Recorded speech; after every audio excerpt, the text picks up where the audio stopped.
What's up, everybody? I am joined with Brian Kachinsky, and we are going to talk about this terrible virus that is changing all of our lives right now. Brian, how are you doing today? I'm good. I am healthy, so that's first and foremost. Yeah, all is well here. Weather in Chicago is unseasonably warm. Maybe not today, but just in general. So I've been riding more and more and more, and more than I probably would this time in November, this time of the year. So yeah, all is well. Like myself and my family are healthy, so that's number one. And yeah, no complaints here. Now, Brian, I think it's important to talk to you about this situation right now because you come from a really unique spot. In addition to being a pro bike rider, you're being affected by not traveling there. You also judge events and host events. Obviously, you're not doing events.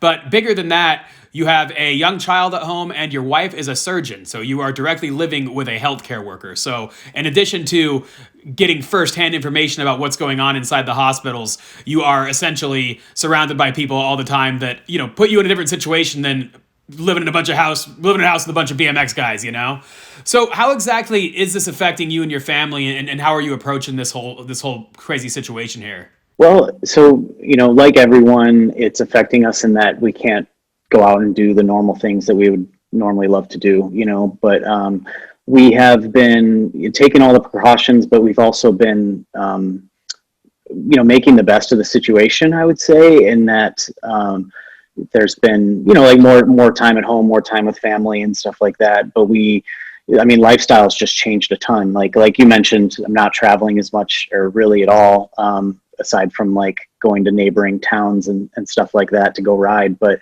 the traveling, especially any sort of international travel, is completely cut off at the moment. And so, yeah, it's really interesting. It kind of ebbs and flows in as far as like stress level goes, because my wife, obviously she's a healthcare worker, and they get briefed by an infectious disease specialist at her hospital on, what's going on and what different precautions they should be taking at a certain time. And it's a little bit ever evolving, kind of based on like how much protective equipment they have and how many cases they have in the hospital and all that kind of stuff. So, she works at 3 different hospitals. So, just to kind of go through her day to day, like she goes to these 3 different hospitals, gets temperature checked every single time she goes into any facility. So sometimes that might be like several times a day if she's doing a surgery on a patient, and then has to, check back in with them later in the day to make sure they're doing okay. So there's, from her perspective, she's just made it part of her daily routine. And now it's, of course, at first it seemed like a total game changer, because it is, but now, like anything, she's adapted and gotten, has been getting through it. It is definitely, so from my perspective, it's definitely a little nerve-wracking, because I know she does surgeries. She's a general surgeon. So what that means is she basically operates on anything kind of like from basically from like the pelvis up to here. So like a lot of like guts and, and pretty much anything in like your stomach, your intestines, like a lot of sort of cancer removal, tumor removal, and then there's like, other things, like if you had a hernia, or you had like let's say if you had like cancer in your intestines and you needed part of your intestines cut out and reconnected, she does stuff like that. So they're real, real deal life-saving stuff. And it's, there's been a lot of cases where a patient has needed something, and if they didn't have surgery, they would potentially die. They talk about life or limb. So if you're going to die, lose your life, or you're going to lose a limb, that sort of makes a surgery like non-elective or necessary. And so, when you hear all this kind of jargon about elective surgeries or non-elective, like she does, when they're a COVID positive patient, meaning they currently have COVID-19, she still does surgery on them if their life is in danger. So that probably happens more than I even know. Sometimes she tells me and sometimes she doesn't, but they take extra precautions. They no matter what, they test everyone pre-op to make, they test everyone for COVID. Like if you're staying in the hospital and you're going to get surgery, you get the test, and they do like the rapid like 24-hour results or whatever. And then if you're in the clear, they do surgery sort of as normal, but still stepped up as far as PPE goes, just because they still treat it as if, what if the test missed something?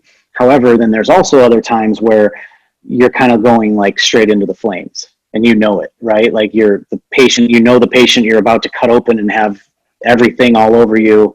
They have COVID-19. So they wear the gown and the protective equipment and all that kind of stuff, but it still makes me nervous, and it's still crazy. But it's just, I guess, like it's given me a whole new respect and perspective on kind of like that they are truly heroes, and sort of the bravery that's involved, not only in their skill and their knowledge and their smarts, but their judgment, but also just their courage, because I mean, if someone told me like, hey, go in that room and cut them open and hang out for an hour and a half. Oh, by the way, they have COVID-19. I'd be like, no, thanks. So that's been, to me as an outsider, it's been interesting because I hear about it and hear about these things. But, luckily myself, I can sort of, I'm also part of that population where like, no, I don't actually see it firsthand every day, so yeah, it's a double-edged sword. And then obviously, having a young child and stuff like that too, that's another concern. Obviously would never ever want to do anything to risk his health or make him sick too. So yeah, man, it's a crazy situation out there. So going back to that elective thing, so then when they talk about like cutting off surgeries or like stopping surgeries that are non-elective, that would be like an ACL surgery or a knee surgery, or something that can wait. Like you're going to live without it. You might live uncomfortably, but so those are the things that when they start to taper down, when hospitals get too full, that's the things they cut off first. So dumbing it down a little bit for guys like you and I, how is this affecting the way you ride? I see you're out on your bike a lot. Are you going solo, or are you just keeping your distance, or how do you approach that? Yeah, so it's interesting. I sort of approach it with two different ways. Well, I'll start by saying I rarely ever ride in big groups, and that's just sort of a little bit of the nature of the way sessions have kind of gone. I have ridden in big groups outdoors, like in the summertime and a few times fairly recently, but a lot of times it's kept with smaller crews, maybe one other person, two other people, three other people max is what I feel most comfortable with. And then there's also been a lot of solo sessions too, just like keeping on my bike, like it's like daily riding, maybe not like doing anything super crazy, but also still like challenging myself and challenging myself in a different way where, obviously don't want to get broke off by yourself, but yeah, so it's been interesting. It's been sort of, it's been good to see people like at the skate park.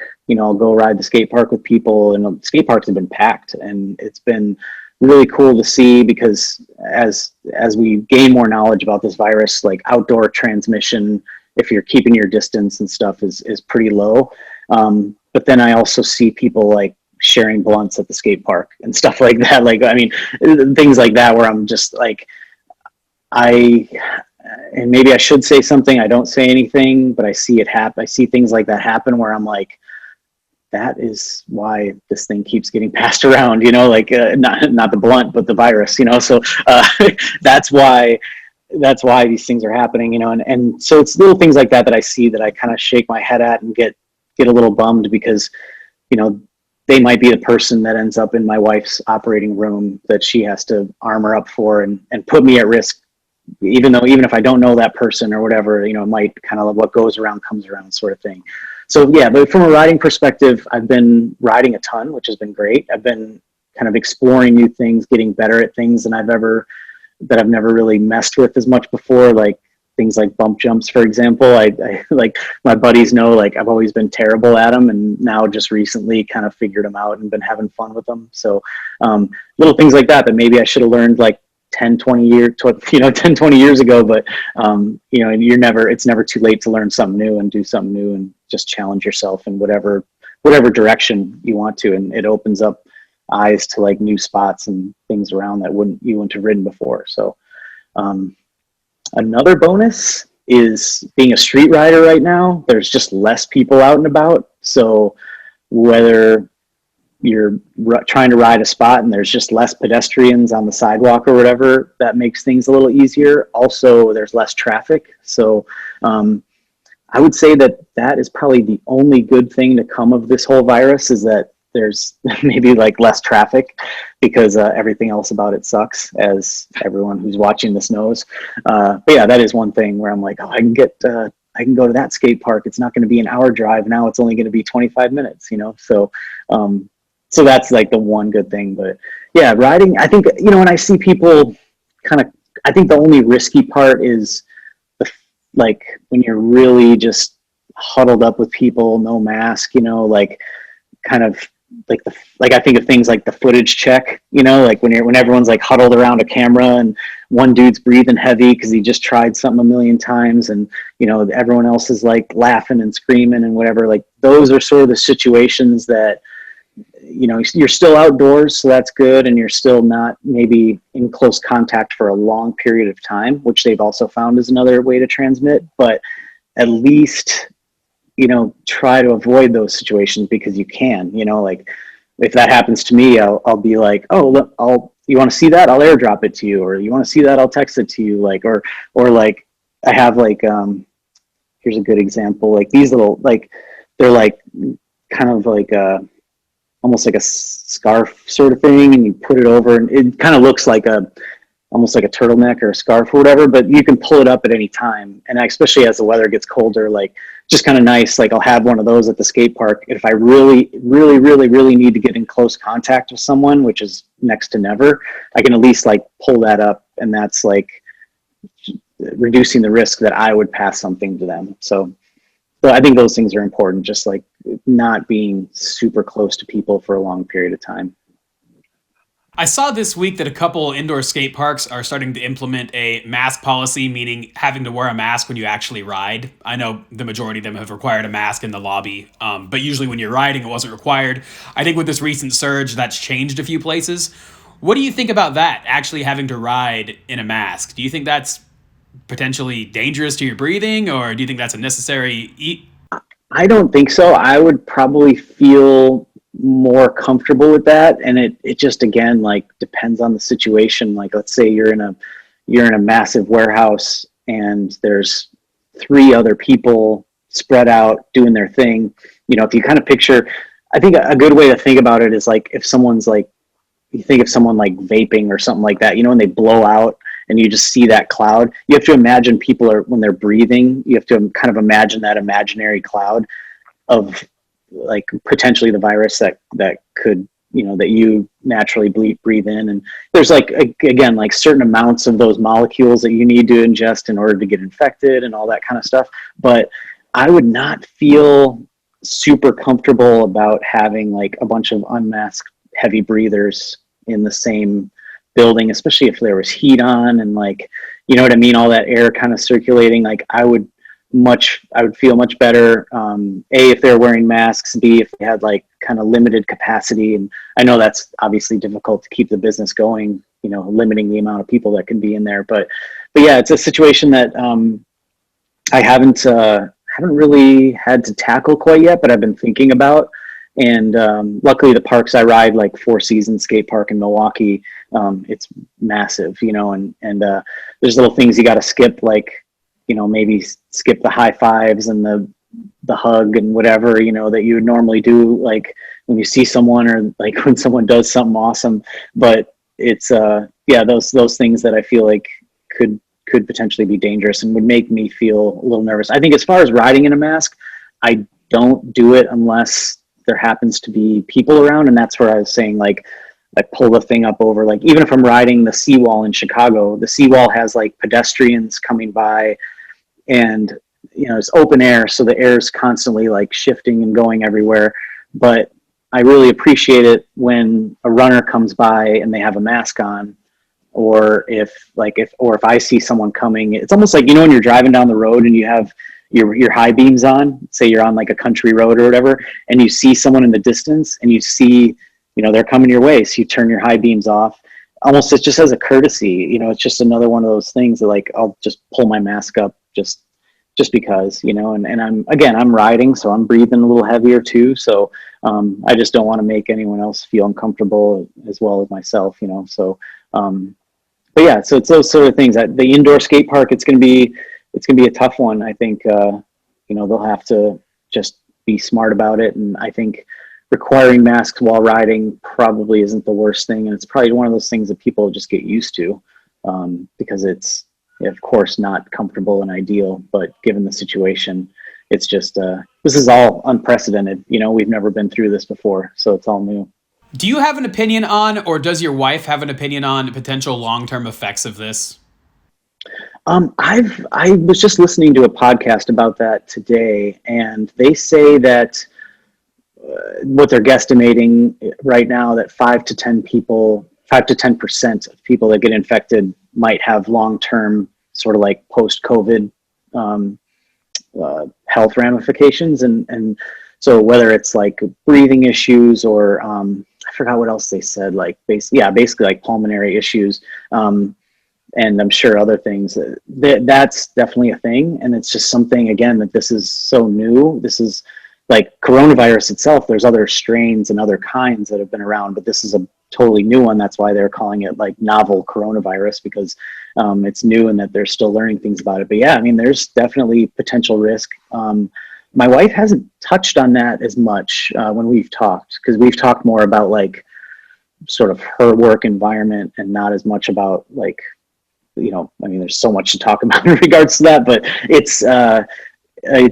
we just don't know. And there are definitely cases already where people have prolonged symptoms and prolonged issues with it. So yeah, that's another thing that, like, even if it doesn't affect you as much when you get it, it could still be this lingering thing you're dealing with for the rest of your life or for years to come. So, in your opinion, what's it going to take to get live events back to existence?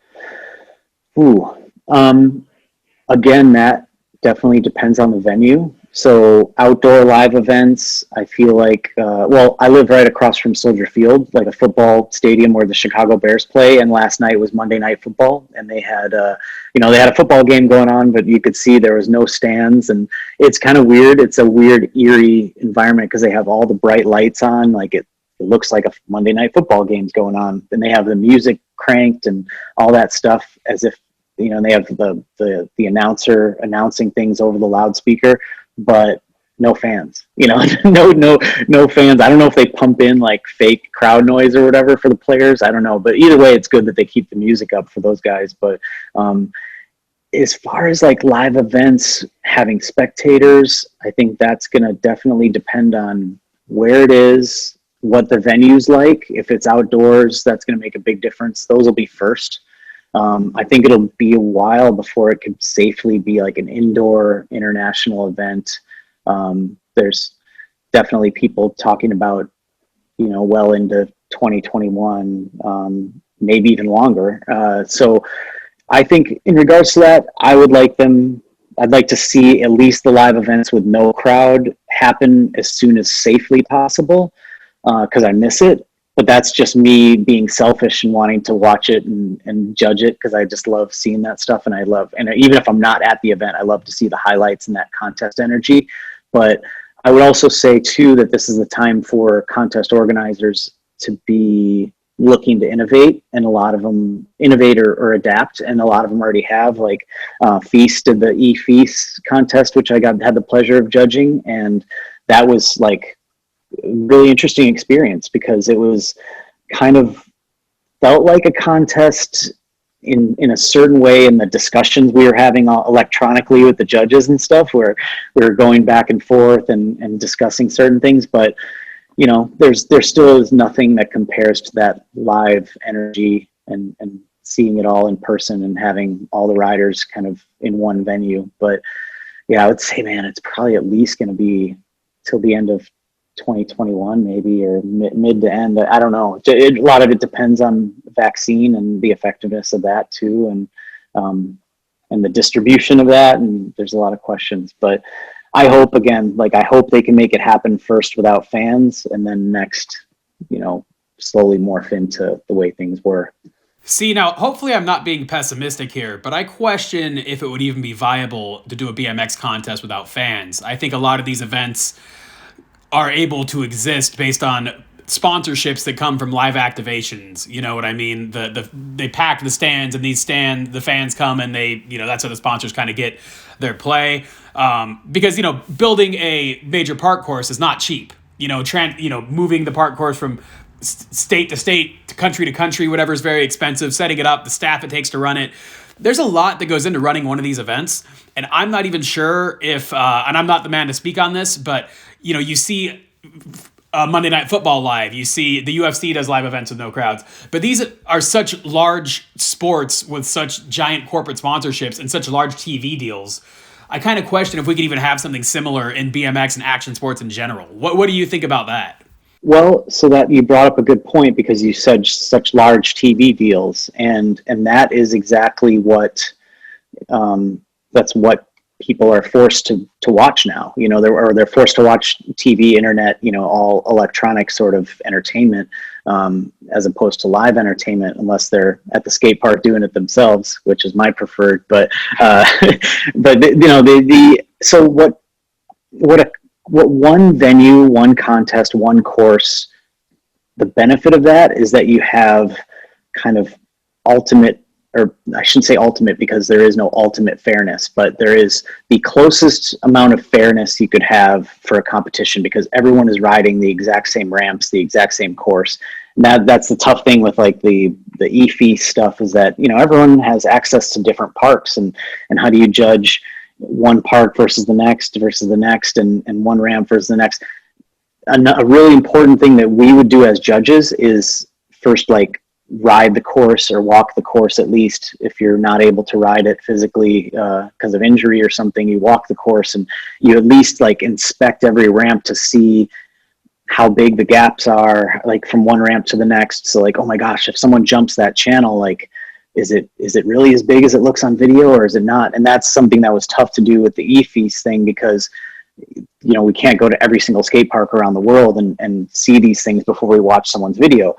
But if we were able to see the course, whether it was in person or electronically, and then have everyone ride the course, that's like the ultimate fairness. However, I think that there still is value for a sponsor, even if there isn't, because what the crowd brings is some money, because you're paying for tickets. Some events are free, so like the crowd just gets let in for free, and what you're making money on then is like booths for vendors, concessions like water, food, all that kind of stuff.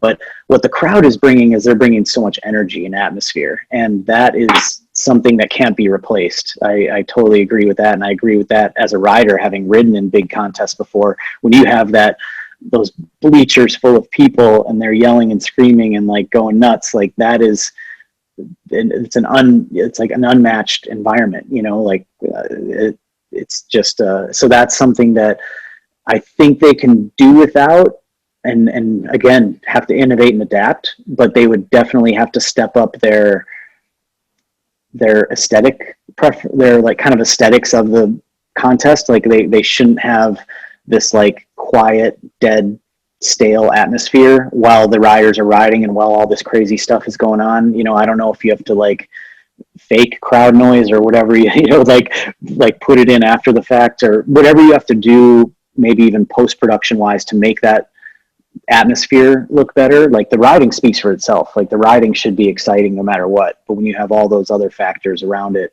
it inspires both the people watching and the people riding. So yeah, it's again, like, I don't think it's impossible, like I think those TV deals, those other, like, okay, we're going to, during the live webcast, we're going to make sure to give shout outs to such and such company, such and such brand. We also might do like even banners on site, banners on the course, all those kind of things could still be done. But you're right. Like you think about like the simple session atmosphere, like indoor, in an arena, it's loud, it's packed, it's amazing. It's like absolutely incredible, so and same with like feast, X Games, all that kind of stuff. It'll be missed until it can return. In your opinion, what should BMX riders be doing to help get past this? I think in a couple different ways. Like I'll speak first as a BMX rider and like kind of what I've been doing, what I've experienced, but then also just as a person, as like a part of the community. I think kind of reevaluating your bike riding and doing like essentially just focusing on like, how should I say it? Like, I guess focusing on different skills or different things that like, this is the time right now, since there aren't as many contests going on and stuff like that, like explore, expand, like obviously keep up with what you've been doing and what you are good at. But like, this is such a good time to sort of experiment because you don't have stuff necessarily coming up next week or tomorrow, next month, even depending on what your situation is. So this is a time to just like try new tricks, try to go a little higher, try to, whatever it is. There's a million different directions you can push bike riding, and there's a million different things you can do on a bike. So I think it'll be interesting to see what becomes of this. I think you'll see a difference after this. The guys who have really been still riding and still sort of just having fun with it and kind of going in their own direction. You'll also see the guys who have, like, men and women who have just gotten like more dialed at what they've already been doing, and that'll be exciting to see. And then you'll also see you'll also probably see a certain segment of people that maybe they're only motivated by those events and that atmosphere, and not having that will make them sort of dwindle or lose motivation, which would hopefully it's not many, because all these people are so talented. I mean, and I'm not just talking about pros, I'm not just talking about men, not just talking about women, like all these riders that go to all these big events, they're so talented in so many different ways. So I hope they just still continue to enjoy BMX, and that'll just by nature of the way they are as people, that'll foster progression. But I think just in general, as a person, I think just, and this is kind of going beyond bike riding, I think basically listening to experts is important, and listening to people who know what they're talking about. And that's not necessarily me. I'm a bike rider. If you want to know how to jump on a rail, I might be your expert to consult. But when there's like when there's an infectious disease or something, you want to consult an infectious disease specialist or an epidemiologist. So, same with like getting your bike fixed or a car fixed. Like someone who fixes bikes all day long, like you'd want to take your bike to them and have it fixed, or your car, something's wrong with your car. You sure want an expert, and you're not going to, if you don't know much about cars, you're going to like rely on that person to help you out. So I think listening to those people are important. Also just kind of having the courtesy of others, and if you need, just having kind of that general courtesy, and if you need sort of a selfish reason, maybe, and hopefully you don't, but if you do, so there's things like, we've decided as a society that drunk driving is bad, for example. Like if you go out and you have a blast and you have a bunch of beers and you get smashed and you go in your car and you like, that's dangerous to be driving your car. You could hurt yourself, but you could also hurt someone else who's innocent, and I think a lot of that has to do with these COVID precautions, is that like you could, how guilty would you feel if you unknowingly like hit someone with your car on accident? How guilty would you feel if you made someone sick on accident? Like it would be the worst feeling at all. So even if it didn't affect you, even if you walked away scot-free, it's still those kind of things. It's just like, it's one of those, we haven't really been in this situation yet in our lifetime. Like I think the last situation like this was 100 years ago or something, it was the Spanish flu of 1918 or whatever it was. Like, so really no one's around that kind of remembers that. So it's all new to us. And I think we just need to be, just conscious and courteous to each other. And, it's that sort of mentality I think we need to stick with. Final thought here, as someone who lives with somebody who sees everything firsthand, what do you say to everybody that says this is fake or doesn't take it seriously? I just say that's unfortunate. I would just say, and I know, some people might claim they're doing research and stuff like that. There's a lot of information out there. I feel lucky oftentimes, and I almost feel guilty oftentimes, living in the time period that we all live right now. Like if this disease would have happened like 100 years ago, 200 years ago, where we only had like newspapers or phone to communicate or something like that, like this disease could come through and could spread and just like hit us, like blindside us, like hit us like from behind and just not, we wouldn't even see it coming. But nowadays I feel so lucky because we have so much access to so much information and communication with each other, where like if your uncle in a different state gets this disease and is like, man, this is bad, like do not get it. Like we have that ability to, so I would just say, try to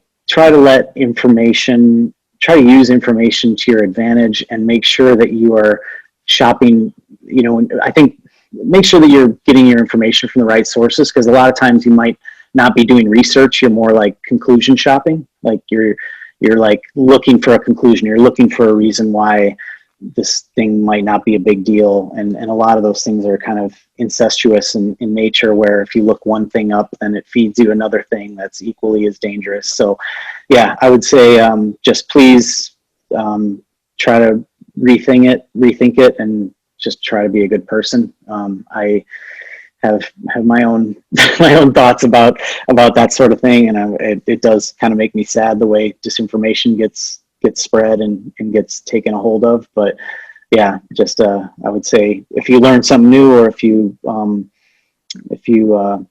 learn something that's the antithesis of what maybe you've been told or what you want to believe, just please take it into consideration, because these people work hard and they're going to try to save your life regardless. And so yeah, just please don't put them at risk, because there's only a limited amount of them. So if they get sick, or even if they're nurses, if they're janitors, if they're, surgical assistants, like my wife, for example, they're already short 4 post-op nurses. So like 4 nurses that take care of patients that are specialized to take care of post-operative patients, ones who have just had surgery.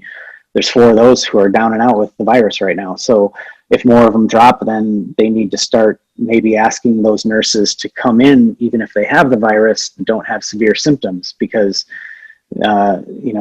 they just, otherwise you just don't have a nurse. So like imagine, it's almost like, and not quite the same as being thrown out on the curb, but it's you want the best care, and you want to make sure that everyone can be taken care of when they need it. So wash your hands. Thank you. Yeah. Wash your hands, wear a mask, and yeah, just be smart when you're around people.